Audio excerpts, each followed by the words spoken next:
Bananas. Son deliciosas, nutritivas y accesibles, pero ¿sabes tú el lado oscuro que se esconde tras esta delicia amarilla?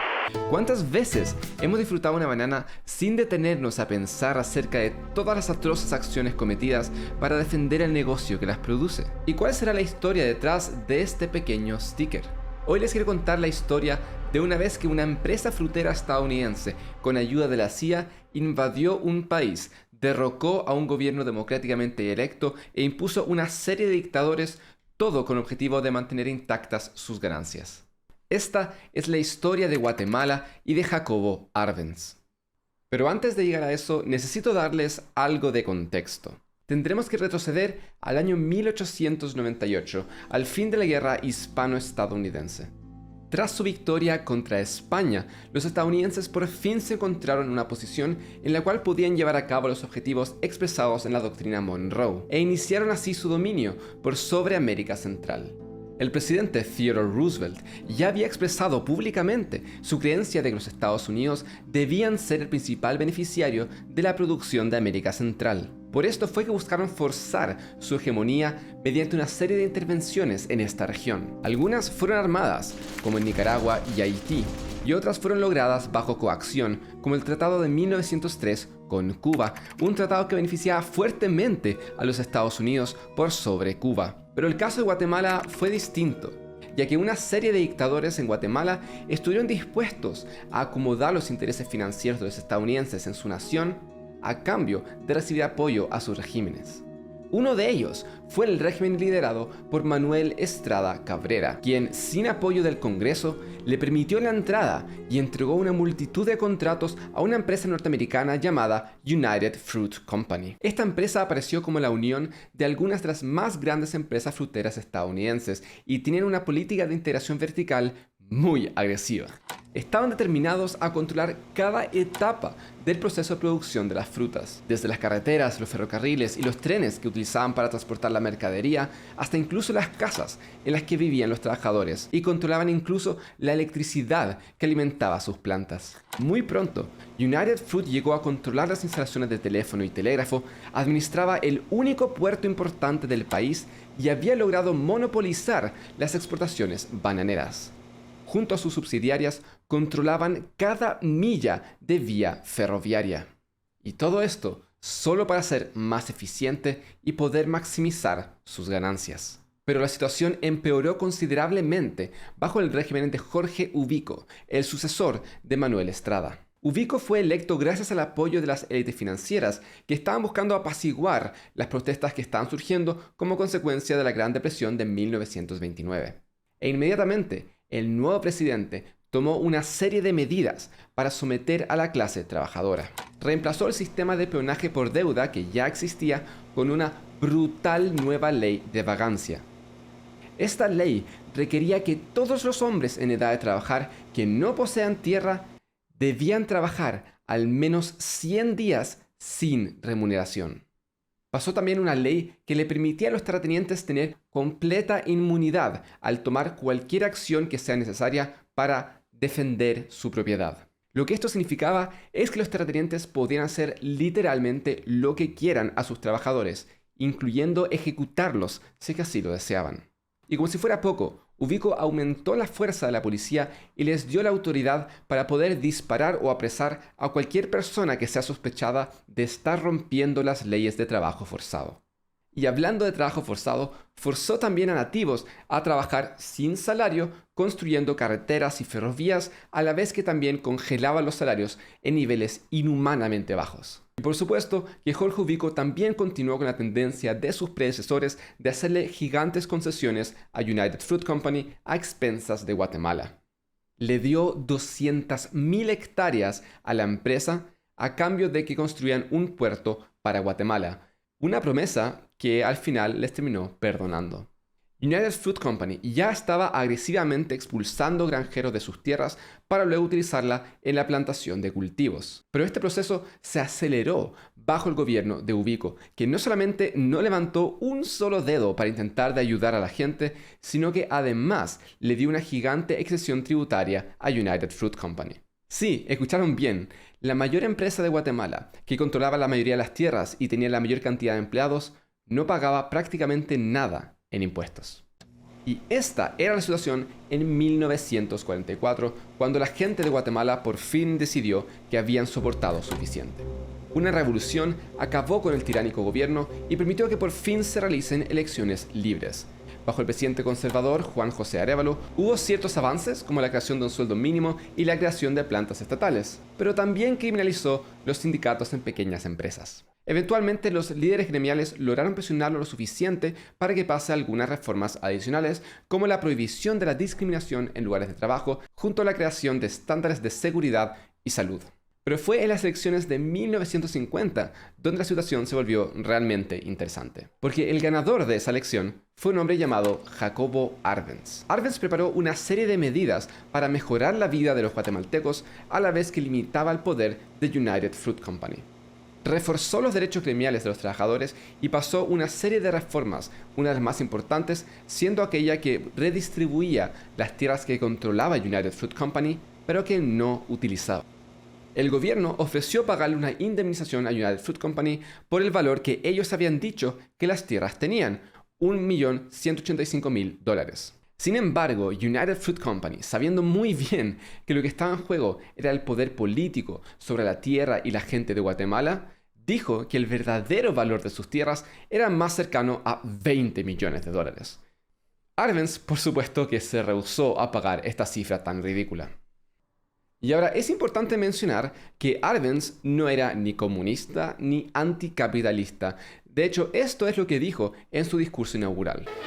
Con relación al capital extranjero, manifiesta que no se opondrá a él, en tanto que signifique progreso para el país y que no atente contra la soberanía nacional ni afecte derechos inalienables de Guatemala. Para limitar el poder de United Fruit Company, Arbenz construyó un nuevo puerto, además de una central hidroeléctrica que ofrecería electricidad barata para competir con el monopolio estadounidense. Su plan era limitar el poder de la empresa a través de competencia directa y no la nacionalización. Ahora, las reformas podrían sonar razonables considerando la terrible situación en la que estaba la gran mayoría de la gente en Guatemala. Su vida literalmente estaba en las manos de un grupo de personas que controlaban casi todos los medios de producción en el país y que tenían la potestad de poder ordenar la muerte o el trabajo forzado de los trabajadores. Sin embargo, United Fruit, por supuesto que no vio estas mejoras laborales como algo bueno. Después de todo, cada centavo que recibían los trabajadores era un centavo que no iba a su bolsillo. Cada vez que mejoraba la calidad de vida de un trabajador o que se respetaban sus derechos como persona, las ganancias de la empresa disminuían. Ante esta terrible insubordinación, United Fruit Company fue a visitar al presidente de los Estados Unidos, Eisenhower, para avisarles de la terrible amenaza comunista que se estaba formando en Guatemala. Hablaron de cómo Guatemala se estaba convirtiendo en un nuevo satélite de la Unión Soviética que serviría para destruir los Estados Unidos. Y todo esto, por supuesto, a pesar de que Arbenz ni era comunista ni tenía tampoco conexión alguna con la Unión Soviética. Hay que entender que el anticomunismo no es algo racional o lógico, es una herramienta que fue creada para destruir a cualquier enemigo del gran capital. Cualquier mejora en la calidad de vida de la gente, cualquier limitación al poder indiscriminado del gran capital, se le denomina comunista y se ordena su destrucción. ¿A quién recurres tú cuando es la misma policía la que te está asaltando? Los líderes de Guatemala intentaron de todo. Apelaron a las Naciones Unidas, la Organización de Estados Americanos, las prensas más importantes del mundo e incluso a los mismos Estados Unidos, esperando que de alguna forma la razón pueda prevalecer. Pero nada ayudó. El presidente Eisenhower había decidido que Arbenz era comunista y que por tanto debía desaparecer. Quedó registrado que el ministro de Relaciones Exteriores de Guatemala, Guillermo Torielo, se lamentó de que los Estados Unidos categorice como comunismo cada manifestación de nacionalismo o independencia económica, cualquier deseo por el progreso social, cualquier curiosidad intelectual y cualquier interés en reformas liberales progresivas. El cuartel general de las operaciones para derrocar el gobierno de Arbenz se estableció en Opa Loca, en Florida, cerca de Miami. El dictador nicaragüense Anastasio Somoza prestó su país para el uso de aviones y el entrenamiento de cientos de hombres, tanto guatemaltecos como mercenarios estadounidenses y de otros países centroamericanos. el entrenamiento no consistía solamente en el uso de las armas, sino que también en la locución por radio y en el arte del sabotaje y la demolición. Incluso se hizo entrega de armas marcadas con símbolos soviéticos, con el objetivo de instaurar la narrativa de que la Unión Soviética se había infiltrado al interior de Guatemala. Todo esto, por supuesto, inventado por los estadounidenses. Luego vino una intensa campaña de propaganda contra Arbenz. Como ocurriría también en otros gobiernos derrocados por los estadounidenses, la CIA buscaría que los periódicos alineados ideológicamente a lo largo del continente impriman noticias acerca de lo terrible que es Arbenz, intentando así dar una imagen de que el odio hacia él o el rechazo hacia él era algo natural. Dentro de Guatemala distribuyeron 100.000 copias de un panfleto llamado Cronología del Comunismo en Guatemala, además de 27.000 copias de afiches anticomunistas. Produjeron además 3 películas que mostraban lo terrible que sería el comunismo en Guatemala y las pusieron en cines en Guatemala libres de costo. Tras una gran campaña de propaganda y desinformación, el 18 de junio de 1954 comenzó la ofensiva definitiva.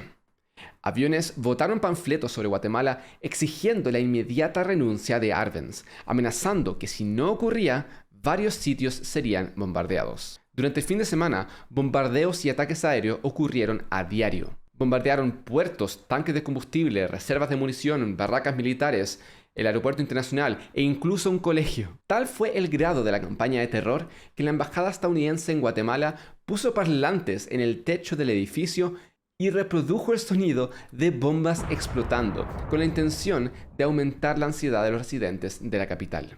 Cuando Arbenz intentó hacer un discurso por radio para calmar a la ciudadanía, su transmisión fue bloqueada por la CIA.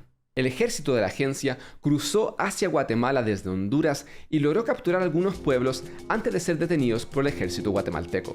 Superados en número y sin el apoyo popular que esperaban, utilizaron avanzadas estrategias de propaganda y manipulación, gracias a las cuales lograron forzar la retirada y la eventual rendición del ejército defensor. ¿Cómo fue que consiguieron esto? Verán, la CIA había logrado tener acceso a las radios más importantes del país y desde ellas informaron, como si fuese una noticia propia de Guatemala, que los ataques estaban viniendo por todos lados. Según estos mensajes, que aparentaban ser oficiales y que se transmitían incluso en canales oficiales de los militares, el ejército guatemalteco estaba siendo derrotado rápidamente. Paracaidistas supuestamente habían infiltrado la ciudad de Guatemala y habían rodeado completamente las posiciones de los defensores. United Fruit Company por supuesto que no se quedó atrás y se aseguró de hacer circular fotografías que mostraban las supuestas atrocidades que había cometido el régimen de Arbenz. Las imágenes mostraban cuerpos mutilados que estaban enterrados en fosas masivas y fueron circuladas masivamente. Años después, Thomas McCann, que trabajó para la empresa estadounidense durante ese tiempo, escribió en su libro que ni siquiera ellos sabían de dónde venían esas fotografías. Perfectamente podrían haber sido víctimas de cualquiera de los dos bandos o de un terremoto. Lo importante no era lo que mostraba, sino que la imagen sea aceptada por aquello que dijimos que era: víctimas del comunismo. El gobierno de Arbenz, desesperado, rogó por una solución en las Naciones Unidas, pero la votación fue bloqueada por los estadounidenses. Y para rebalsar el vaso, la CIA le ofreció dinero a los generales guatemaltecos, ofreciendo hasta $60.000 a cada uno para que se cambien de bando. Eventualmente, las campañas de terror y desinformación triunfaron. Los generales, seguros de que estaban siendo derrotados, forzaron a Arbenz a que renuncie. Y a pesar de todo lo que habían dicho los estadounidenses de que Guatemala era un puesto avanzado comunista, no se encontró ninguna evidencia real de intervención soviética ni de otro país afín. Castillo Armas sería el nuevo presidente de Guatemala y celebró su victoria como muchos otros presidentes anticomunistas lo hicieron. Solamente durante el mes de julio arrestó a miles de personas bajo la sospecha de ser comunistas, muchas de las cuales fueron torturadas e incluso asesinadas. En agosto pasó una ley que creó un comité que tenía la potestad de declarar a cualquier persona como comunista sin darle la posibilidad de protestar. Aquellos declarados comunistas podían ser arrestados de forma arbitraria, no podían ser locutores de radio y tampoco podían ejercer puestos políticos. Castillo Armas detuvo el avance de las reformas agrarias e invalidó todas las expropiaciones que se habían realizado con anterioridad. United Fruit Company no solamente recibió de vuelta todas sus tierras, sino que además el gobierno prohibió los sindicatos. muertos. 7 de los mayores líderes gremiales fueron encontrados muertos bajo circunstancias sospechosas en la ciudad de Guatemala. El gobierno también prohibió a la población iletrada votar en las elecciones, bloqueando así la participación de 3/4 de la población. Además, cerraron periódicos de oposición, algo que Arbenz, por cierto, jamás hizo. Y por supuesto, como todo buen régimen anticomunista, quemaron todos los libros que ellos consideraban ser subversivos. De la persecución anticomunista escapó una gran cantidad de personas, entre ellas un joven doctor argentino llamado Ernesto Che Guevara, que pidió asilo en la embajada argentina. Su primera esposa, Hilda Gadea, escribió lo siguiente acerca de la experiencia del Che en Guatemala. Hasta ese punto, él solía decir que simplemente era un interesado, criticando desde un punto de vista teórico el panorama político de nuestra América. Pero desde aquel entonces estaba convencido que la lucha contra el sistema oligarca y su principal enemigo, el imperialismo yanqui, debía ser una lucha armada y apoyada por el pueblo. El terror perpetrado por Castillo fue solamente el comienzo. Durante más de 40 años, la violencia se apoderaría de Guatemala, siendo uno de los principales motivos por los cuales existe hasta el día de hoy una crisis migratoria desde Guatemala hacia Estados Unidos de personas que intentan escapar la destrucción causada por los mismos estadounidenses, que hoy se quejan de que estén llegando a su país. Pero, ¿y qué pasó con United Fruit Company? Seguramente una empresa tan cruel y tan atroz ya no debe seguir existiendo. Lamentablemente, seguimos viviendo en un sistema en el cual todo vale en el nombre del anticomunismo. United Fruit Company pasó por un par de años difíciles, pero hoy en día la puedes encontrar bajo el nombre de Chiquita. Es muy probable que quienes estén viendo este video en algún momento hayan consumido frutas de la misma empresa responsable de acabar con la democracia en Guatemala. Es imposible estimar cuántos murieron en Guatemala, ya sea de forma directa en forma de asesinatos o de forma indirecta, aquellos que murieron por la precarización de las condiciones laborales y de vida en general en el país. Sea como sea que se quiera estimar, el dolor causado por los estadounidenses es incalculable. Pero hey, al menos Guatemala no es comunista.